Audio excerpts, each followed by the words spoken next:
Marriage breakup. My name wasn't on the council book. You know, just things happened. But then I lost my mum and dad as well. And then Christmas Day, I lost my brother.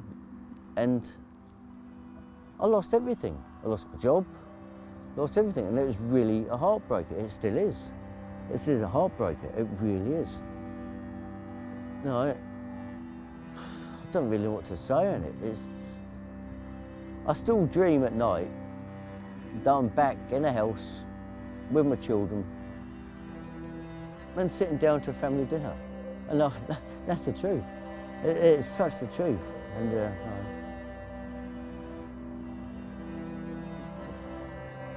can't explain it.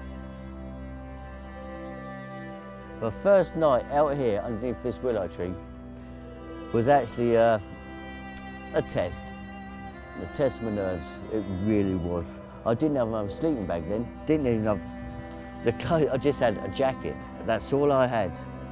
It was actually just sheer panic, sheer panic. Because I didn't have my mum and dad no more. You know, I didn't have my family, and it was just, I was on my own. Seriously on my own. I've seen people die, I've lost friends, I've had rats crawl over me. Watching people jack up and ODing, yeah, you're scum of the earth, you don't exist. My lowest point, to be honest and truthfully, I took 14 Zopiclone with sleeping tablets, and can't remember a couple of days, but I woke up. Yeah. Oh yeah, I felt like it. Loads of times in the past. Yeah, I did. Even though I've got kidneys, it didn't matter because I was out here. It was horrible. No one wanted to know me. It took me ages to find people. And yeah, I felt like taking my life a few times. I really did. And I tried. I tried. But there's always someone up there saying, no, it's not your time to go. It's not your time. There were about 5 people every night sleeping rough in Aylesbury. I found that wrong. I find it morally wrong. I find it reprehensible that in this day and age, in our comfortable society so-called, that people could even slip through the cracks to the extent where they are sleeping on the streets. And it's that galvanised us into taking action. The Winter Warmth project was set up to give shelter to those who needed shelter. You know, make sure they've got food to eat, you know, make sure they can register with doctor's surgeries and have health checks, and also move people on, you know, into some kind of stable environment.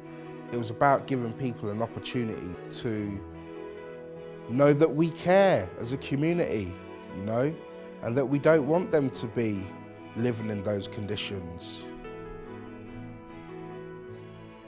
I've been working with AAG for around nearly up to a year now. I looked at it and I thought, wow, this is a great opportunity to see people's lives change in Aylesbury, especially the homeless people, the drug addicts, the alcoholics in Aylesbury, to get my hands dirty and to get stuck in and just see where they wanted to go in life, what problems they had and where we could direct them to. Thank you, that looks lovely. As long as we never fall over American. All it takes is one change in life, such as a marriage breakdown and separation, such as losing a job, and what was once a secure life then quickly tumbles into debt and homelessness. We're here as a safety net to pick up people that have really been left with very little at this point, but do have so much to give, to offer, to want a future. Been homeless about 10 weeks, I suppose. Came out of a very bad relationship. Was due to get married this year, but just come home one day and she said, it's over, I want you out. Arrived and spent 2 nights in Wilkinson's car park, sleeping in some bike racks that I managed to find where I could shut the door up, a bit more security. And then I bumped into a mate of mine. He said, you know, there's a homeless place where you can go and stay. And I managed to get into the shelter. and just been here ever since. My name's Dean Parsons, I'm 24 years old. I probably slept on the streets for about 5 or 6 days, and then I was told about this thing called the Winter Warmth Project. And literally I went there for one day on a Friday, and on that same Friday I actually got sheltered accommodation, and we get fed well, you know, we get dinner, we get breakfast. So yeah, I've been really grateful for what we've received from the Winter Warmth Project. We have got a problem. There are people in this day and age having to live out in the streets, you know, which isn't right, which isn't, you know, it shouldn't be done in this day and age. Without these shelters, you are all of you, you know, whether it be 10, 9, 10, you're all out on the street. You are basically homeless. If you look at what makes your life up, it is the fact that you can sleep safely at night time, which the homeless can't do, but also that you eat well, your health is safeguarded, and there is a continuity to your life. Once you've got that, you can then move on to other needs such as work and self-esteem and all the other good things. But I think we underestimate the importance of just having a safe place to be. We were constantly working around the clock. You know, every single day people were concerned and they were worried. Are you going to be able to help me? Can you help me? Am I going to get a flat? Am I going to get a room? All I need is a room, you know, and we're there and we're seeing them and they're putting their trust in us. What a huge bit of responsibility is that? Someone who's escaped from sleeping in a tent over the night, or someone who's, you know, so happy because they don't have to sleep in that garage anymore, or someone that's so happy they don't have to sleep outside in the cold in a sleeping bag because we've given them shelter, and they're just hoping, they're saying, Steve, please, tell me, can you guys really help? Am I going to have shelter? And every night, we wouldn't have a conscience if we can just go home and sleep. This project has been fantastic. 56 residents have been looked after over the last few months in what's been a very, very cold winter. And over 15 have now been found permanent rented accommodation. We put them in contact with doctors where they needed medical care, and it's those practical bits of help that I think can make a difference and really have made a difference to some of our residents.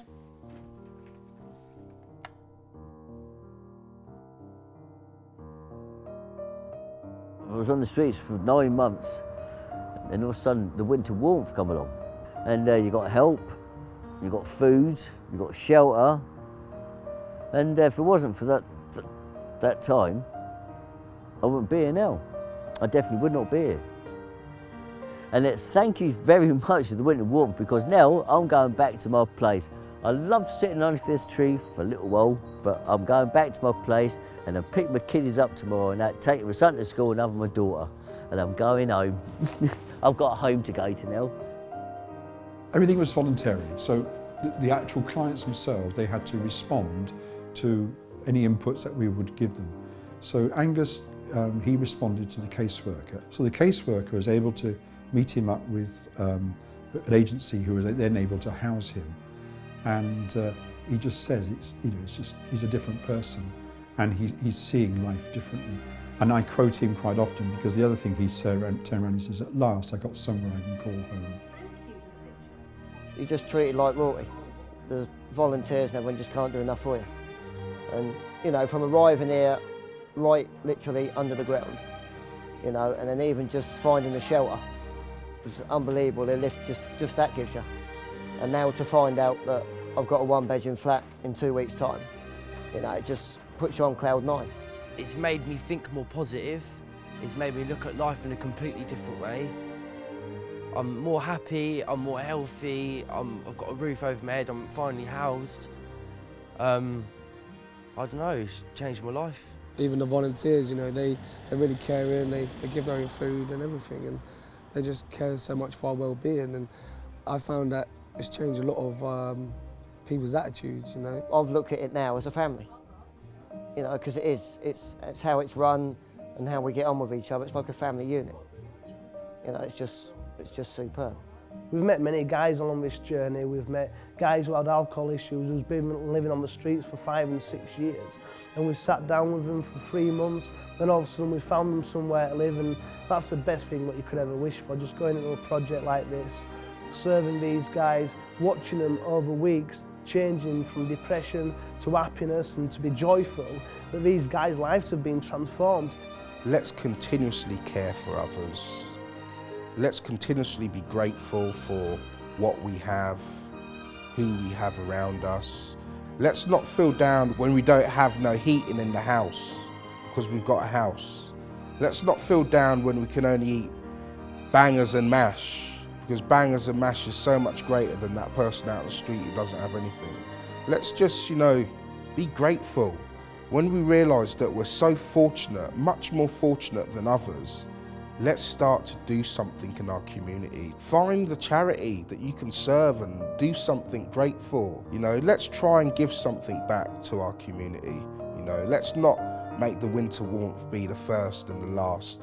Let it be a stepping stone to greater things. The winter warmth actually has allowed me to be a dad again, and it's such a lovely thing to actually just bring your children back and have games with them, play computers, do drawings with them, or take them to the park and bring back for their tea. It's wonderful. I love it. I really do love it. I'm getting there. There's a way out. There's a way out. It's not just a dead end no more. I've got a future, and I'm going to take it by the horns and carry on going. Yeah, that's what I'm going to do.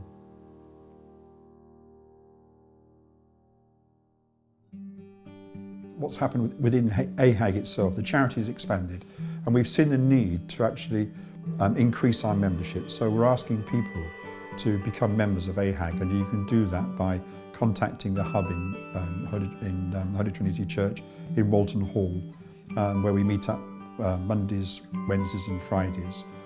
And also we're looking for people to help us. So we're looking for volunteers to work in the hub with the clients, but we're also looking for volunteers to come on board with the trustees as well.